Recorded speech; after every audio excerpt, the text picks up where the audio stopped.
आर्यते इति धर्मः। आज मैं फिर आप लोगों के सामने आया हूँ अपने एक वीडियो के साथ। ये महाभारत सीरीज है जो मेरे रामायण सीरीज के साथ चलता रहेगा। अ, इसमें हम रामायण की ही तरह महाभारत की भी कथाओं को जानेंगे और समझेंगे और कुछ भ्रांतियों को मिटाने का प्रयत्न करेंगे जो कि सीरियल या फिर पूर्व धारणा अर्थात प्रेजुडिस की वजह से फैली हुई है। तो चलिए शुरू से शुरू करते हैं। तो आज सिर्फ दो ही बातों पे डिस्कशन करेंगे। पहली, क्या हमें महाभारत पढ़नी चाहिए, और दूसरा, कौन सी महाभारत पढ़े, क्योंकि बहुत सारे मैनuscripts अवेलेबल हैं। तो सबसे पहले समझते हैं कि महाभारत पढ़ना भी चाहिए कि नहीं। मैं ऐसा इसलिए कह रहा हूँ क्योंकि ये मैंने बहुत से लोगों से सुना है कि महाभारत घर पे नहीं रखना चाहिए, इससे घर में क्लेश होता है। तो महाभारत को रामायण की भांति इतिहास की श्रेणी में डाला गया है। इतिहास अर्थात इति असि, डज इट हैपेंड, यानी ये जो हो चुका है। तो ये तो सिर्फ एक संधि विच्छेद है, परंतु हर ग्रंथ को इतिहास की श्रेणी में डाला भी नहीं गया है और डाल नहीं सकते। ऐसा मैं नहीं कह रहा हूं, ऐसा विष्णु धर्म कहता है। सो विष्णु धर्म में स्पेसिफिकली तीसरे अध्याय के 15वें सर्ग में बहुत ही विस्तृत ढंग से दिया हुआ है कि इतिहास किसी भी ग्रंथ को या किसी भी मैन्युस्क्रिप्ट को इतिहास कहने के लिए कुछ मापदंड है। वो क्या है, चलिए देखते हैं। तो वो ही कहता है कि धर्म अर्थ काम मोक्षाणाम उपदेशम समन्वितम पूर्ववृत्तम कथा युक्तम इतिहासम प्रचक्षते। तो इसका मतलब क्या है? सो इसका मतलब ये है अर्थात पूर्ववृत्तम कथा युक्तम, यानी ये ग्रंथ या वो ग्रंथ जो हमारे पूर्वजों के जीवन के बारे में हमें बताता है, उनके जीवन में घटी हुई घटनाओं को कथा के रूप में, पूर्ववृत्तम कथा युक्तम, बीती हुई घटनाओं को कथा के रूप में जो सुनाए, जिससे समाज में एक कह सकते हैं शिक्षा की तरह ये चले, और ये सिर्फ एक डॉक्यूमेंट्री ना रहे, बल्कि समाज को चतुर्विध पुरुषार्थ जो है वो क्या है, धर्म अर्थ काम मोक्ष, ये हमारे धर्म में चतुर्विध पुरुषार्थ के नाम से जाने जाते हैं। तो इसकी शिक्षा दे वही इतिहास कहलाने योग्य है। सो महाभारत को धर्मशास्त्र अथवा पंचम वेद कहा भी कहा गया है, क्योंकि महाभारत हमें जीवन में धर्म संकट से कैसे बचें ये बताता है, धर्म संकट ढंग से जीने की शिक्षा प्रदान करता है। तो मैं एक एमबीए ग्रेजुएट हूँ, तो यूजुअली हम लोग केस स्टडीज बहुत पढ़ते हैं। तो अब केस स्टडी क्या होती है कि ये एक रियल वर्ल्ड इवेंट होता है जिससे हम यूज करके हम लोग थियरीज को समझते हैं, एटलीस्ट समझने का प्रयत्न करते हैं। तो रामायण और महाभारत को भी हम एक केस स्टडी की तरह देख सकते हैं, जो हमें जितने भी उपदेश हैं, जितने भी वेद उपवेद जो भी हैं, वो थियरी एक तरीके से हैं। लेकिन इन इतिहास को पढ़ने से हमें ये पता चलता है कि जो हमारे पूर्वज थे, उन्होंने उस चीज को अपने जीवन में कैसे उतारा, उनके जीवन में क्या क्या समस्याएं आई, और समय पड़ने पर उन्होंने उस चीज को कैसे इम्प्लीमेंट किया। ये देख के हमें सीखने को मिलता है और ये समझने को मिलता है कि सिर्फ थ्योरी तो ठीक है, लेकिन उसको जीवन में कैसे उतारा जा सकता है। तो ये भी एक बहुत बड़ी वजह है जिसके लिए मैं सबको हमेशा कहता हूँ कि इतिहास जरूर पढ़ें, क्योंकि बहुत से टीवी सीरियल्स हैं जो महाभारत अथवा रामायण बनाए हैं, और उसमें कुछ ना कुछ मसाला वो जरूर ऐड करते हैं जैसा इतिहास में दिया नहीं है। बहरहाल, तो सबसे पहली चीज तो क्यों पढ़ें, तो ये अपने देश का इतिहास है और इसलिए इसको जानना भी चाहिए। परंतु उससे भी महत्वपूर्ण तो बात यह है कि जो इतिहास हमें धर्म का ज्ञान दे, सही गलत के बारे में बताए, धर्म संकट जैसी समस्याओं का निवारण कैसे करे, उससे अवगत कराए।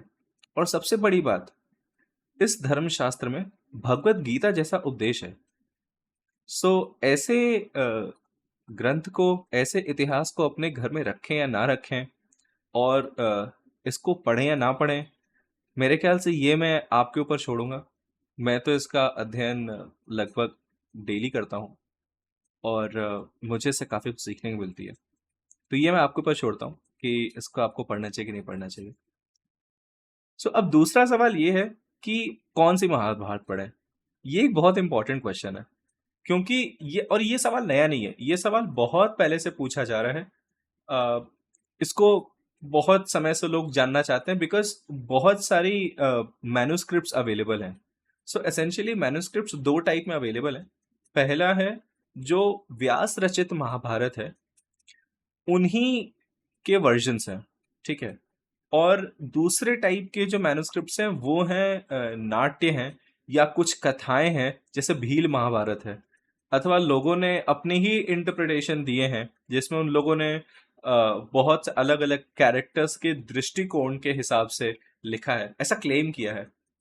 तो हम सिर्फ उन्हीं को देखेंगे या समझेंगे या कंसिडर भी करेंगे जो व्यास रचित महाभारत के वर्जन से, और उसी को हम इतिहास की कसौटी पर रखेंगे, और किसी चीज को नहीं रखेंगे।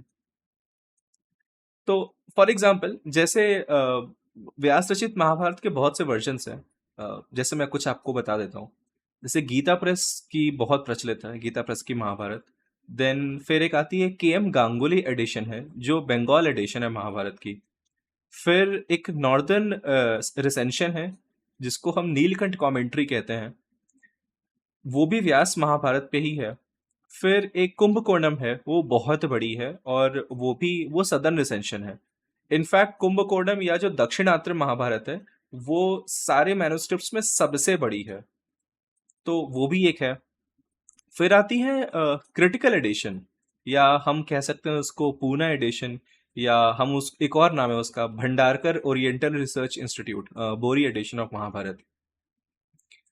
जिसको विवेक देव रॉय जी ने इंग्लिश में ट्रांसलेट किया है, या फिर सतवाड़कर जी ने उसको हिंदी में ट्रांसलेट किया है।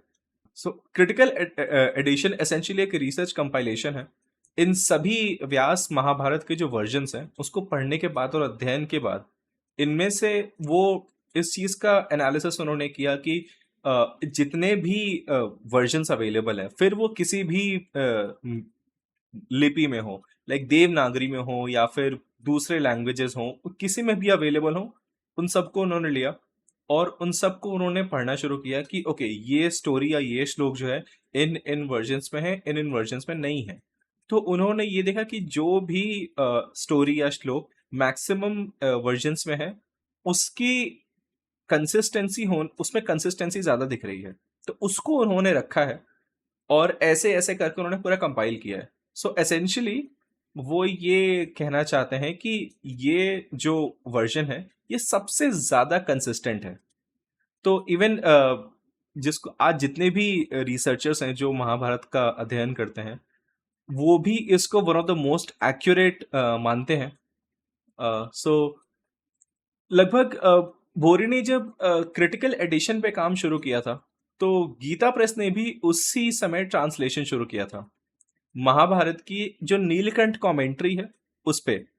अब नीलकंठ जी ने लगभग 17वीं शताब्दी में काशी में एक कमेंट्री लिखी थी महाभारत पे। तो गीता प्रेस ने जो ट्रांसलेशन का काम शुरू किया था, वो नीलकंठ कमेंट्री पे बेस्ड है। अब इंटरेस्टिंग बात यह है कि गीता प्रेस ने वो सारे श्लोक जो नीलकंठ कमेंट्री में थी, वो तो इंक्लूड किए ही हैं, लेकिन उसके साथ साथ उन्होंने दक्षिणात्य जो रिसेंशन है, जो सदर्न वर्जन है महाभारत की, जो कि सबसे बड़ी है, न क्रिटिकल एडिशन ने के.एम. गांगुली ने गीता प्रेस, कोई भी इतनी बड़ी नहीं है, उसको भी इंक्लूड किया। लेकिन उन्होंने थोड़ा सा एक डिफ्रेंसिएशन रखा है, जिससे कि पढ़ने वालों को यह समझ में आए कि कौन सा नीलकंठ कमेंट्री है, कौन सा सदर्न रिसेंशन है। जब आप संस्कृत वर्जन पढ़ेंगे गीता प्रेस का, तो उसमें कई ऐसे श्लोक आते हैं जो नंबर्ड नहीं है। जो जो श्लोक नंबर्ड नहीं है, वो सारे दक्षिणात्य हैं या कुंभकोणम से लिए गए हैं, और इसीलिए उनको नंबर नहीं दिया गया है। ये उन्होंने एक अंतर रखा है ताकि पढ़ने वाला ये समझ सके कि ठीक है ये कुंभकोणम से है, सदर्न रिसेंशन है, और ये वाला नीलकंठ कमेंट्री से है। सो ये पढ़ते वक्त जो बड़ा इंटरेस्टिंग सा मेरे को एक चीज लगी थी, जो सोचा मैं आपसे शेयर करूं। तो हम लोग का जो मोस्ट ऑफ द जो वीडियो में जो डिस्कशन होगा, जो भी शोध होगा, वो गीता प्रेस या फिर क्रिटिकल एडिशन वर्जन से ही होगा, और हम इसी को मान के अब आगे बढ़ेंगे। ठीक है, तो चलिए, आज के लिए बस इतना ही। आशा है आप लोगों को मेरा ये वीडियो पसंद आया होगा। अगली बार अगले वीडियो में हम लोग एक और चीज पे, एक और बहुत ही पॉपुलर थियरी है जिसको जय भारत और महाभारत के नाम से जाना जाता है, तो उस पे शोध करेंगे और देखेंगे कि ये क्या है, और कृष्ण द्वापायन रचित महाभारत क्या कहती है इस विषय पे। तो इतिहास को पढ़ते रहें, भ्रांतियों को दूर करें, और कोई भी सवाल हो अगर, तो कमेंट में ज़रूर लिख के पूछिए। मैं भरसक प्रयास करूंगा उसको दूर करने का। धर्मो एव हतो हन्ति, धर्मो रक्षति रक्षति।